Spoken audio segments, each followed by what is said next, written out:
ന്യൂട്രിയൻസിന്റെ കുറവില് ശരീരം കാണിക്കുന്ന ലക്ഷണങ്ങൾ എന്തെല്ലാം? നമ്മുടെ ശരീരത്തിന് ആവശ്യമായ രീതിയിൽ പോഷകങ്ങൾ ലഭിക്കാത്ത സമയത്ത് ശരീരം പല പല ലക്ഷണങ്ങളായിട്ട് നമുക്ക് കാണിച്ചു തരാറുണ്ട്. അവ എന്തൊക്കെയാണെന്ന് നോക്കാം.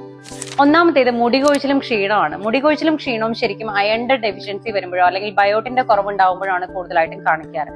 അതേപോലെ തന്നെ വൈറ്റമിൻ ഡി കുറയുന്ന സമയത്ത് മുടികൊഴിച്ചിൽ ഉണ്ടാവാറുണ്ട്.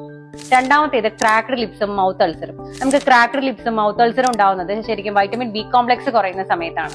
മൂന്നാമത്തേത് മസിൽ ക്രാംസും വീക്ക്നെസ്സും. പൊട്ടാസ്യത്തിന്റെയും മാഗ്നീഷ്യത്തിന്റെയും കാൽസ്യത്തിന്റെയും ഡെഫിഷ്യൻസി ഉണ്ടാവുന്ന സമയത്താണ് കൂടുതലും മസിൽ ക്രാംസ് ഉണ്ടാവാറ്. നാലാമത്തേത് ബ്ലീഡിംഗ് ഗംസ്, അതേപോലെ തന്നെ ടീത്തിന് ഉണ്ടാവുന്ന വീക്ക്നെസ്. ഇതിനുള്ള പ്രധാന കാരണം വൈറ്റമിൻ സി കുറയുന്നതാണ്. അഞ്ചാമത്തേത് സ്കിന്നിനെ സംബന്ധിച്ചുണ്ടാവുന്ന ഡ്രൈനെസ്, അതേപോലെ തന്നെ ഡൾ സ്കിൻ എന്ന് പറയുന്നത് omega 3 fatty acids, vitamin A, vitamin ഇയുടെ ഒക്കെ കുറവ് ഉണ്ടാവുമ്പോഴാണ് ഉണ്ടാവുന്നത്.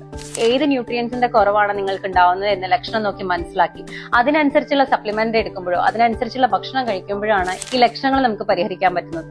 കൂടുതൽ അറിവുകൾക്കായി പേജ് ഫോളോ ചെയ്യും.